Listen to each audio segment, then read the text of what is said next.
네,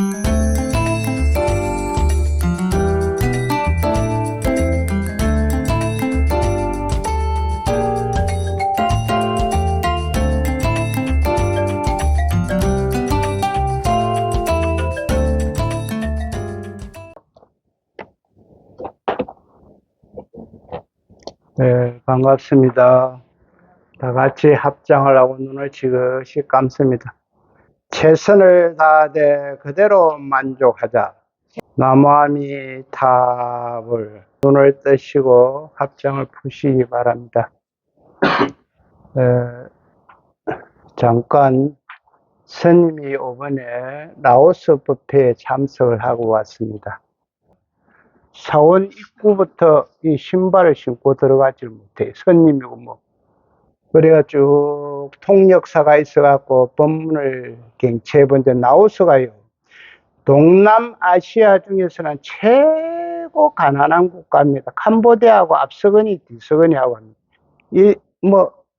GDP가 1630 몇 불이더라. 우리나라는 3만 5천 불 아닙니까? 하늘과 땅 사이. 그런데 행복 지수는 굉장히 높아요. 행복 지수. 있는 그대로 만족하는 거예요.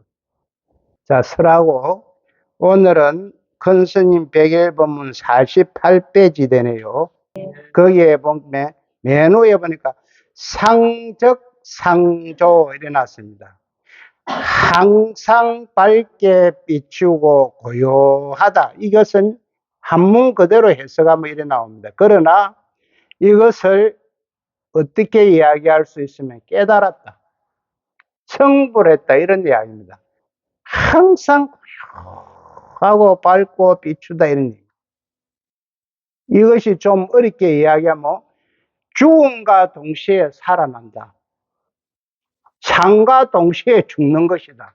이것이 불생불멸이라고 이야기하는데, 이것은 우리가 알아듣지 못하는 소리입니다. 이거는 이 깨달은 경지에 사는 이야기입니다. 삶과 죽음이 둘이 아니다. 큰 스님들 법문에 들어보면 내가 대받아서 당신 깨달았나 이러면 거기에 대해서 답은 없습니다. 자기가 깨달았으면 깨달았고 못 깨달았으면 못 깨달았고, 그래서 삶과 죽음이 둘이 아니라고 이야기할 수 있는 사람은 깨달았다, 이렇게 봐야 됩니다. 뭐 죽은 것이나 산 것이나 두 개가 아니다, 하나다. 그러면 더 나아가서 이렇게 생각해요. 뭐 죽었다 가서 뭐 그리 섭할 것이 있겠노? 또 죽는 것이 사는 것인데, 또 산다고 해서 무엇이 그리 좋아할 것이 있나? 사는 것이 죽는 것인데, 이렇게 비하게가 갈 수가 있습니다. 이것은 굉장히 철학적으로 가봅니다. 철학적으로 가면은 논쟁거리가 너무 많이 생깁니다. 왜? 니는 걔 그봤나? 이렇게 또 따지고 들어오면 할 말이 없고, 너무 비하게니까 욕까지만 하고, 일단 상조는 항상 밝고 항상 고요하고, 이것을 이야기하면은 깨달았다, 이렇게 이야기할 수 있습니다. 영락경에서 말씀하다, 이 영락경이라 하는 것은요, 보살님들이 수행해야 될 기본을 갖다가 딱 이렇게 적어놓은 겁니다. 보살님들이 수행해야 될 것을 적어놓은 것입니다. 영락경에. 등각은 이 부처님을 달리 말씀하는 것. 등각은 조적이요. 조적이라고는 항상 밝게 비추고 고요하다, 이 말입니다. 묘각은 이것도 부처의 자리입니다. 묘각은 적돈이라, 적돈은 항상 고요하고 비춘다, 이런 이야기입니다. 지금 제8지 자제의 보살 이상, 자제의 보살 이상이라 하는 것은 번뇌망상이 없다. 번뇌망상이 없다. 자제의 보살 이상의 무생은 바로 이야기하면 생이 없다, 또는 조적이다 하는 것은 항상 밝게 비추고 고요하다, 이런 이야기입니다. 그러므로 만약 적조를 정덕하여 고요하고 비춤을 정덕하면 부처님의 지위와 같다. 여기에서 부처님의 지위가 어떤 지위고, 그러면 지금 이 부처님의 지혜를 갖다가 이렇게도 이야기하고 저렇게도 이야기하고 와, 이렇게 여러 가지로 표현을 하나면, 저번에도 제가 말씀드렸다, 우리 사람들의 근기가 다 틀립니다. 밥그릇이 틀립니다. 지식이 틀립니다. 알아듣는 것이 다 틀리다 보니까 거기에 따라서 설명을 하다가 보니까 요렇게 저렇게 이렇게 저렇게 다 됐습니다. 그러나 마지막 자리는 뭐냐면 하나입니다. 뭐고? 성불이다. 요 다음 장에 큰 스님이 최종 결론을 내는데 뭐냐면은 불교란 뭐고 도대체? 성불이 목적이다. 그럼 성불이 뭐고 도대체 이러냐면은 이 성불을 해야만이 태어남과 죽음을 알 수가 있다는 거예요. 태어남과 죽음을 성불을 해야만이. 그래서 최종 목적은 불교가 이 성불, 죽음을 해결하는 종교다. 죽음을 해결하는 종교다. 그래서 스님이 연불하러 갈 때 스님도 마찬가지지만 알고 사는 사람들은 니나 내나 똑같이 성불을 하지 못했기 때문에 그런다. 죽음을 해결할 수가 없다. 우리가 죽음을 어떻게 해결할, 부처가 돼야만 해결할 수 있다. 이렇게 이야기할 수가 있습니다. 그래서 상과 죽음이 둘이 아니다. 태어남도 없고 죽음도 없다 등등. 이 부처의 입장에서 하는 말이지 우리 중생들의 입장에서 하는 말이 아닙니다. 우리 중생은 이걸 알아들을 수도 없고 깨달을 수도 없고 어떻게 이야기할 수도 없어요. 뭐 상과 죽음이 둘이 아니다. 뭐 죽음도 같고 삶도 같고 이래 이야기를 해본 게 모른다는 말이죠. 왜? 우리가 깨닫기 전에는. 제8지 자제의 보살 이상도 멸진적의 오매일려가 되어, 이 멸진적이라 그런 거는 성자가 닦는 선정, 명상입니다. 명상. 이제 더 이상 깊이 설명하지 않겠습니다. 왜? 좀 기분 나쁘겠지만 서당계 3년이면 이제 품을 얻는다고. 이제 공부 안 해도 들으면 대충은 알아야 됩니다. 지금 서당계 3년이면. 그 멸진적이 뭐냐, 오매일려가 뭐냐, 이제는 대충은 알아야 된단 말이에요. 오매일려는 항상 한 가지 생각을 하고 있다. 무분별지, 무분별지는 분별을 하지 않는다. 이런 이야기입니다. 무분별지를 체득하여 정득하는데 어째서 이것을 조적이라 하느냐 하면 조적은 밝고 하다 이런 이야기거든. 이 무분별지에는 아직까지 조체가 남아있기 때문에 조체라 하는 것은 흔적입니다. 흔적. 흔적. 도둑님이 왔다 가면 흔적이 있다가 않거든. 아무리 지우고 가도 흔적이 있다. 이는 흔적을 조체라 이야기한다. 참다운 부처님 지인은 이 조체까지도 찾아볼 수 없는 무소득인데 이 조체 흔적까지도 없어야 된단 말이지. 참다운 부처님의 자리는. 무소득인데 적적하게 비치는 조체가 남아 있어서 적조라 하지 않고 조적이라 한다. 적조라 하는 거는 고요하고 밝음인데 조적이라 하는 거는 밝고 고요합니다. 밝고 고요한 것은 흔적이 남아있지만은 적조는 흔적조차도 없다. 이런 이야기입니다.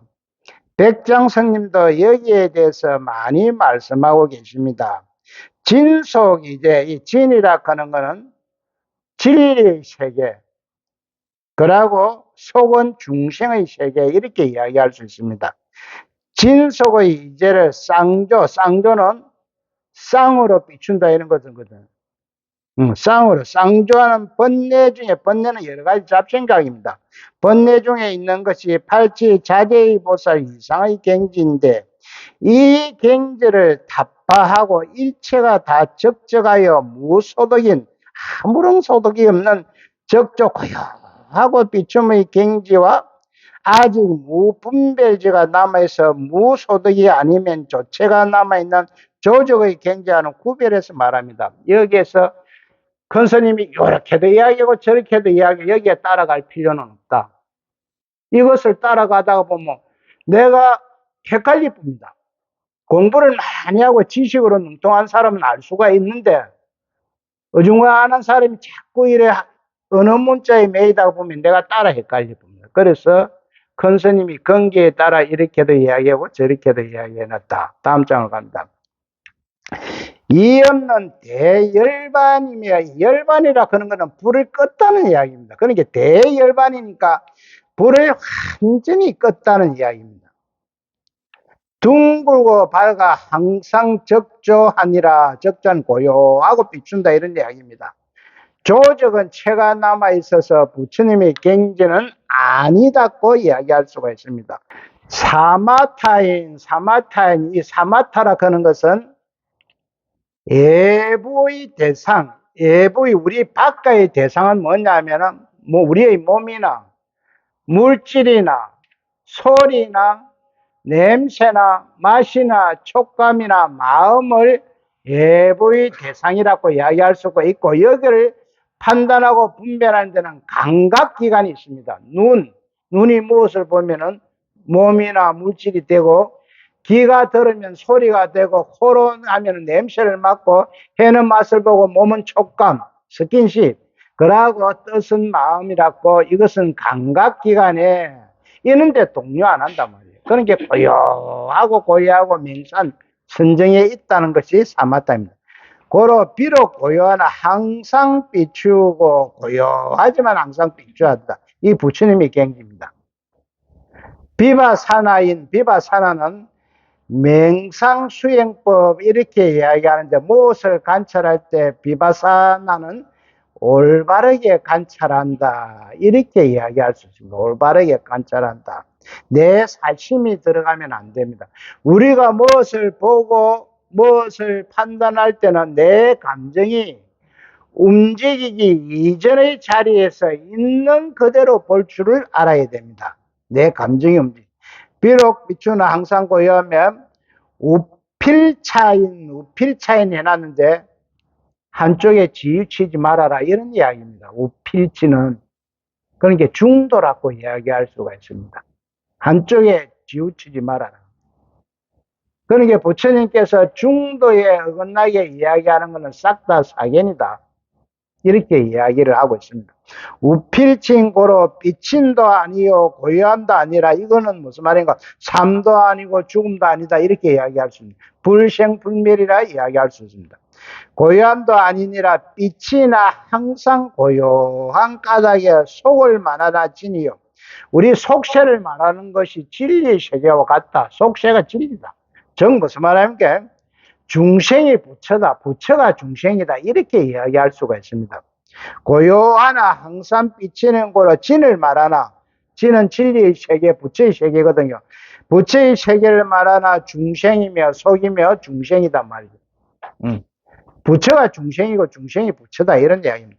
고요함도 아니요 비침도 아닌 까닭에 유마거사가 비알리에서, 비알리는 그 고장의 지명의 이름이라고 해요. 비알리 입을 다무느니라. 이 경지는 뭐 표현할 수가 없다는 거예요. 이 부처의 경지. 언어나 말로서는 절대 표현을 못한다. 그러면 왜 이렇게 언어를 가지고 이렇게 이야기하는, 어느 정도 울타리 정도는 가보자 이 말이에요. 울타리 정도는.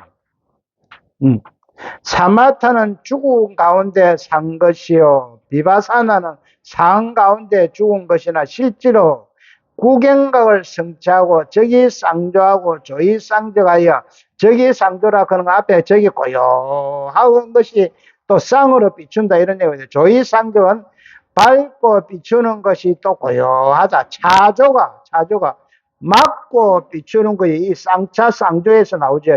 차조가 막고 비추는 것이 동시이며 맹과 암이 상사한 중도의 구경경계를 가지고 말하는 것입니다. 즉 있다 속에 없다가 있고 없다 속에 있다가 있습니다. 이거는 우리가 알아들을 수 없는 이야기죠. 있다 속에 없다가 있고 없다 속에 있죠. 깨달아야만이 안다는 것이요. 깨달아야만. 그 저번에 이야기하지요.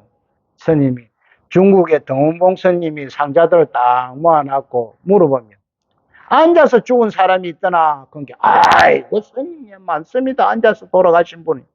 그럼 누워서 죽은 사람이 있다는 게 당연히 누워서 죽으시지. 그러면 그런 말하면 거꾸로 딱 무남성애가 죽은 기라고 막. 딱 이래 무남성. 그래서 상자들이 황당해가고 큰일 났다. 손님이 딱 거꾸로 무남성애를 딱 죽었으니까 아무리 잎이라 해도 안 넘어가. 잎을 딱 그대로 완전 뭐 경상도 말로 공구리인 것처럼 딱 그대로. 그래서 자기 여동생도 스님이라. 여동생이 이제 문상을 오고 본 게 저거 오빠가 거꾸로 딱 이런 무남성 죽고 있거든. 씩 웃으면서 제자들 그만 고생시키고 누워서 궁디로 한 서너 번 두드려 본 게 시부지기 눕더란다. 그러니까 이런 큰 스님들은 상과 죽음이 두 개가 아니고 하나라는 거예요. 음, 음. 대반야가 비추니 해달에 깊고 깊은 법이로다. 대반야라 하는 것은 지혜를 이야기합니다. 그 지혜, 올바른 판단을 지혜 반야 이렇게 이야기할 수 있습니다.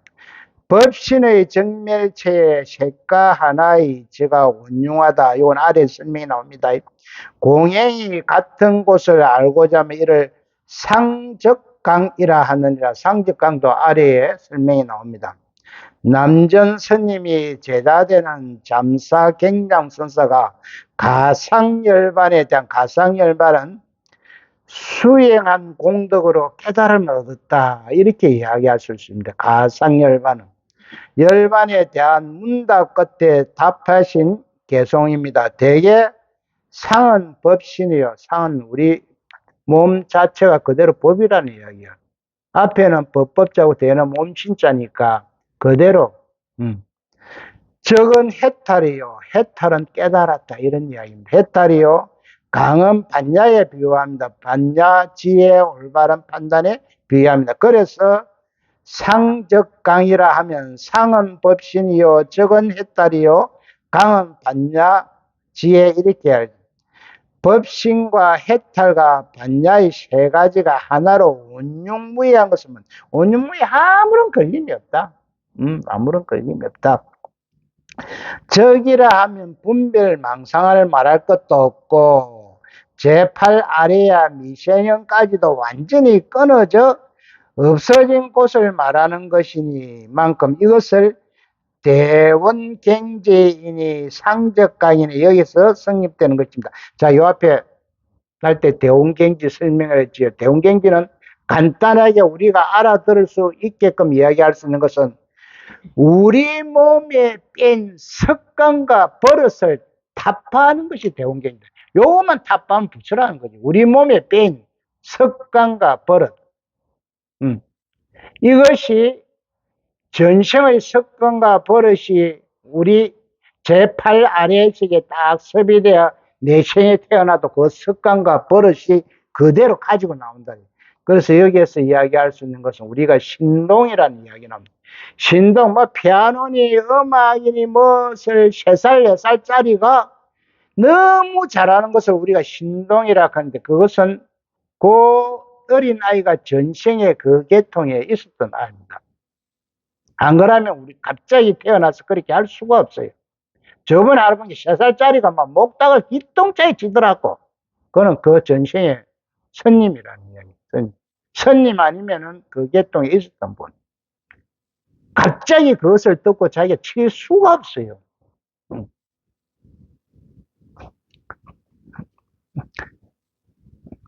번뇌 망상을 없앤다는 것은 또 나옵니다. 우리 몸에 뺀 습관과 버릇을 딱 타파하는 겁니다. 예, 다음 장으로 갑니다. 내가 사라상수 사이에서, 사라상수라고 하는 나무 이름 아닙니까? 상수에서 대정멸정의 깨달음의 선정에 들어 본원을 원래의 자리로 돌아가서 시방세계, 시방세계는 십방입니다. 원래 동서남북하고 그 사이에 간이 있잖아요. 또 내간, 뭐 남북간 동서간 간, 그 네 개하고 이 아래 요래서 10개의 세계를 말합니다. 동서남북하고 요 사이에 간이 있습니다.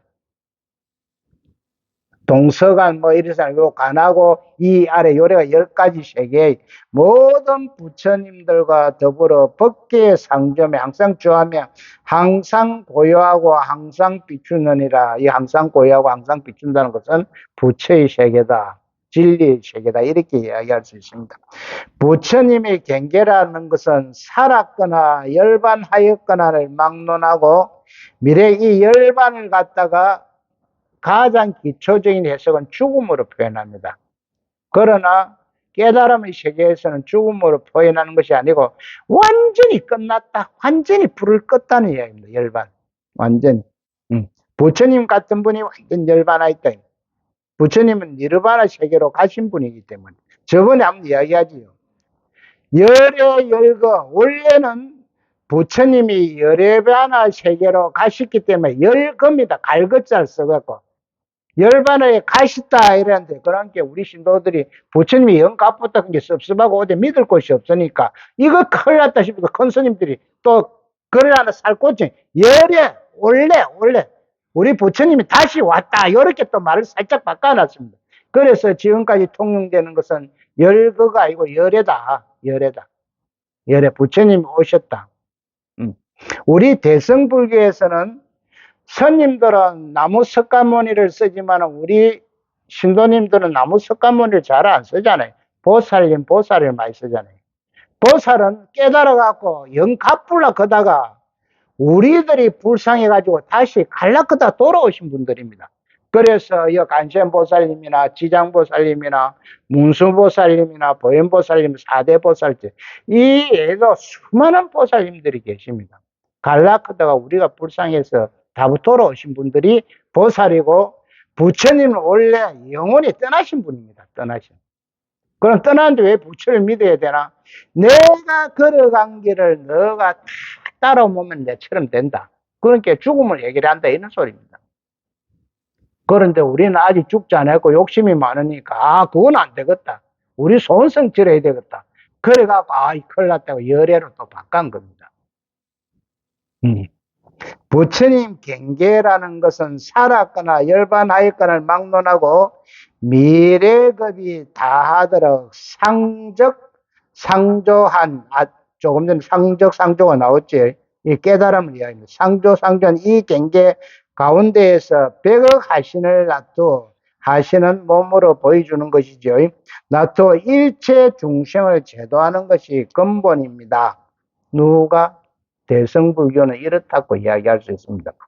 그래서 우리가 공부를 성취하는 데 있어서는 상적상조하는 법을 성취하지 않고서는 공부가 아니니까 상적이라는 것이 제일 중요합니다.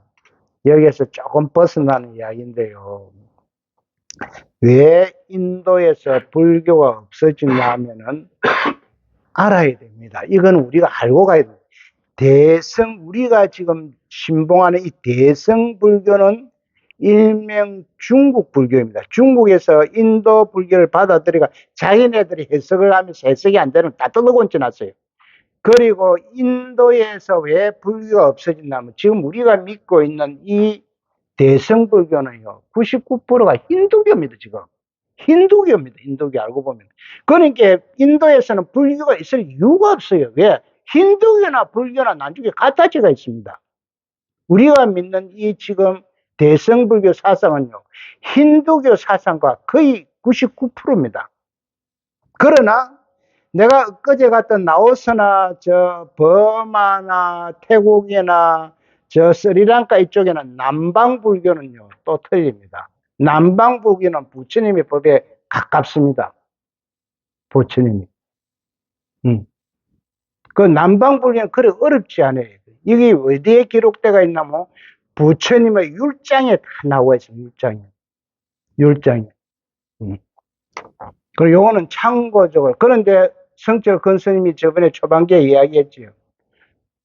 정명스님이 성철 근스님한테 질문하기를 대성경전은 비불설이다. 부처님 말씀이 아니다고 따지 들어가니까 말은 맞는데 내가 검토를 해보니까 그 안에 흐르는 사상이 부처님의 중도 사상이니까 이것도 맞다고 해야 한다. 이렇게 딱 결론을 했습니다. 큰 스님.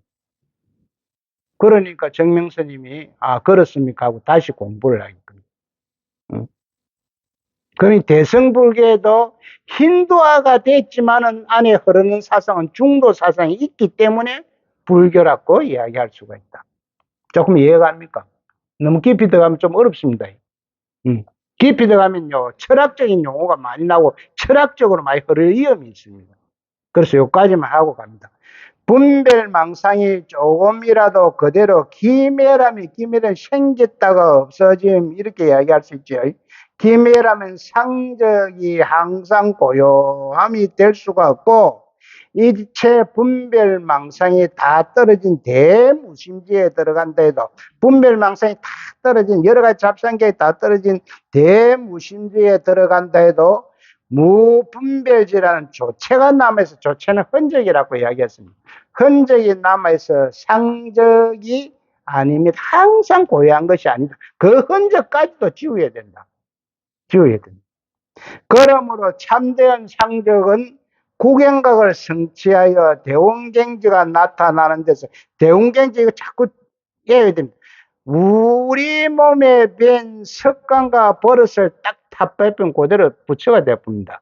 이거에 탑하기가 굉장히 어렵다는 거죠. 내 몸이 밴.